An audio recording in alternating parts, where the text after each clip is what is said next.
Hey, what's going on out there, man? Y'all know who it is. It's your boy Antoine Smith, Smitty Sports Machine. And I'm going to stop in right quick, man, to talk about an article that I read on NFL.com about the Falcon futures of two interior linemen that we've been talking about for a while. But honestly, does it make any sense to cut either one of these guys? Before we get into that, man, y'all know what to do, man. Go ahead and hit that subscribe button. Press that notification bell, man, to get my videos as soon as I drop them. Press that like button to help me get my recommendations up to get my video through the YouTube universe. I greatly appreciate y'all as always, man. Y'all know how I do. But NFL.com, um, analyst Mike Okada for NFL.com. He's a fantasy content creator. And he wanted to drop a little nugget on NFL cut candidates for 2025.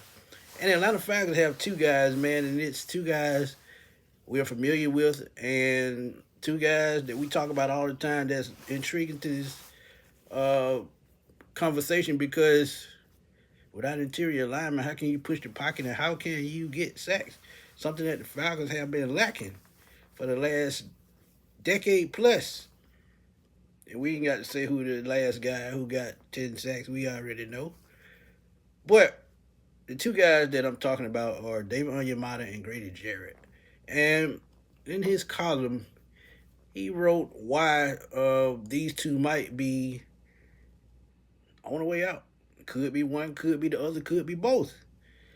But he said at this moment, it looks as if the Falcons will be in bad cap space, projected $11 million in the red, and that's a lot. And they'll need to make quite a few moves to bring that figure back into line. A possibility could be releasing one of the two starting defensive linemen. Two had relatively similar production in 2024. Though Grady Jarrett had an edge over David Onyemata in most categories, and that's true. One thing about Grady Jarrett, when it comes to run stopping, he's one of the best interior linemen in the league. David Onyemata, he's just a good support system in my opinion. So we'll see how this works out. But he said then again, Jarrett would release that $16 million in cap space, and that's what we've been talking about on the 95 North Sports Machine for about the last, I would say, year and a half. Because as you look at the future of teams, man, at the end of the day, the NFL is the business, and these guys know this. This is why fans should not be surprised when they see their favorite players get cut or get traded, because at the end of the day, it's about winning championships. It's about keep building on the team that you have, and to do that, sometimes you gotta let go key players who make the most money on the team, because that's what contracts do. They buy you out the market to stick with your team for the endurance of your career. So it just happens. It's just a business. It said Onyemata would net $8.1 million in saving, but the dead cap will be 8.9. So that really doesn't make sense, or does it? So whether to cut either one of these guys will come down to the question, value, expectation. But at least one will be gone this spring, and I agree to that 100%. But what if both of them got cut? David Onyemata, you look at his production, it's been decent, but it's, to me, not worth 3 years, $35 million, I think it was. So that's what, almost $12 million a year. And you look at his numbers, man, last year in 17 games with the Falcons, 45 tackles and 3 sacks. That's pretty good for an interior lineman, but he's also had 8 tackles for losses, so he's good at controlling his gaps most of the time. But they got younger at this position. You got to think about this last year as well. Rook Orororo, he was one of the draft picks. He got some playing time, but he got hurt. Quentin Dorless, Brandon Dorless, I'm sorry. He only played a handful of snaps.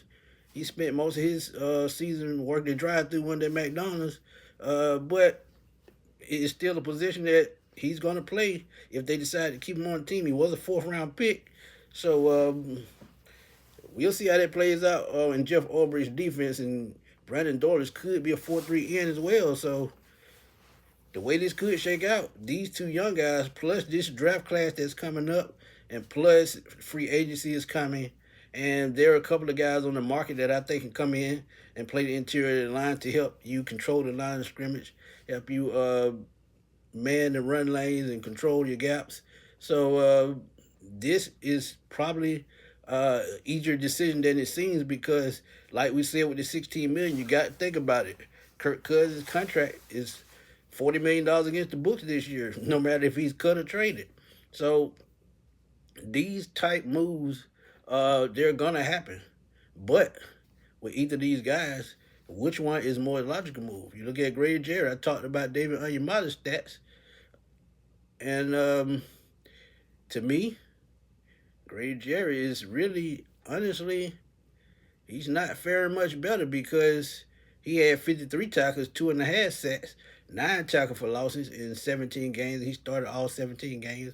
Coming back from a torn ACL, which only limited him to 8 games in 2023. And honestly, since 2020, his last Pro Bowl season, in a season he went back to back in 2019 and 2020, he's only registered 11 sacks in those 4 seasons. So, which one of these guys could it be? That's big, the $1 million question. So, I honestly, to keep it real with y'all, I don't know which way they'll go, but they could lean towards the 16 million, cut him, pay him, bring him back on a cheaper deal, the vet minimum, and he could still make that money plus the minimum contract, and he still gets his payday for the year. But also, I can see him getting cut, going to another team, chasing a ring, because we know teams like Kansas City who could use help with Chris Jones in the middle. You see how Eagles' defensive line gets stacked. So Grady Jarrett could go to another defensive line such as San Francisco, a team like that, Buffalo or somewhere, to win a ring. And I would not be mad because since that Super Bowl when he had 3 sacks, what has he done besides those 2 Pro Bowl appearances? So every player, sometimes at some point in their career, are going to take a nosedive, and I'm not saying he's taking a nosedive, but they're going to decline little by little. And honestly, what can we do about it? But Grady Jarrett or Damon Onyemata, man, which one of these guys would you cut ties with?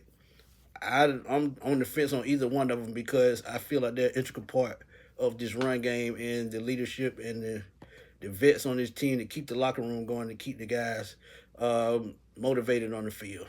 But y'all drop those comments, man. Let's debate. Let's have fun. Y'all know how we do it on the Sports Machine. It's your boy Antoine Smitty Smith signing off. I will holler at y'all later, man. Peace.